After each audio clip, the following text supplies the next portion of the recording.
president of Kim Logan Communication and the Christian Family Counseling Clinic. Refusing a direct order. I pause because I remember the birth of this book and how many people really have poured into this. Let me say thank you. I thank God for the opportunity to be transparent because this book was really about me. I had an addiction. I had a terrible addiction.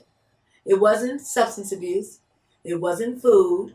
It wasn't money or gambling, but it was shopping. I had a shopping addiction. And God spoke to me over and over again, Kim, you got to get a handle on this. And I thought about how God was going to help me. I didn't know. One day, my former pastor, Pastor William Joseph, asked me to serve as stewardship leader of the Seventh-day Adventist Church City Temple in Detroit, Michigan. I did not want to do that because I really didn't know what stewardship was all about other than returning tithes and offering. And he said, meet with me and let me talk to you about it. And I said, Pastor, I can't do that. I'm one of the biggest shoppers in the world. I can't stand in front of people and say, stop shopping and give. He said, yes, you can. And what I found out was that refusing a direct order was not for anyone else. It was for me. God allowed me to become the stewardship leader of my church to change my spending habits, to take a good look over all the things I was doing in my tithing, my time, my treasure, and every aspect of my talent. And it did change my life. I took this book before it was written to share it with some men I was working with in a halfway house. They had committed crimes, and now they were on home confinement and some were in halfway houses.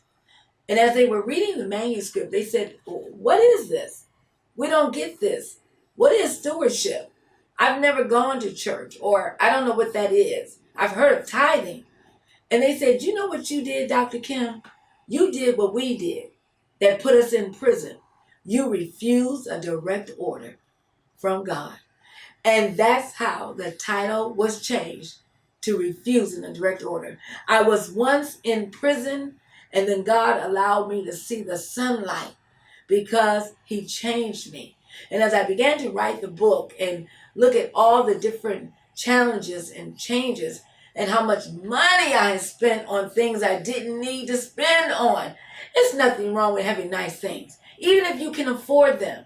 It's just a matter of being a good steward over your money, your treasure, your talent, your tithing, and your time. We call it the 5T principle. So I am very excited. This is a great book for workshops, seminars, stewardship weekend, and I would love to come in and be a part of your weekend, and also helping our young people to become faithful to God.